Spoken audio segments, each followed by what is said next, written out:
Hello guys, good morning, good morning. Good morning na naman tayo sa umaga mga guys. Bago ang lahat guys, bago ako magkwento, promote muna tayo. Dishwashing liquid guys, Bright Max. Bali ito guys, subok na. May mga bumili na rin. Tapos yung kaibigan ko sinubukan din niya. Pinanghugas niya ng motor. Ayos din. Available lang to guys dito sa amin guys.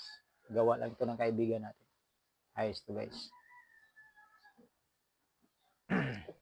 Balik tayo sa kwentuhan guys. Kwento natin ngayong araw guys ay tungkol sa pera.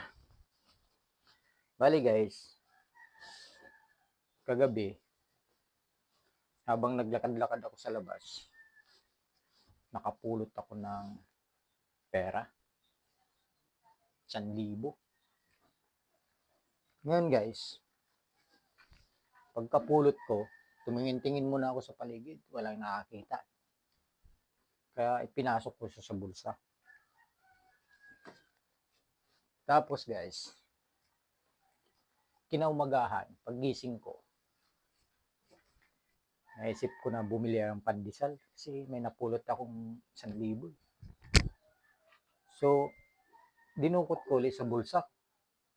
Bah, nagulat ako. Wala yung 1,000. Mukhang nabudol ako ng panaginip ko guys ha.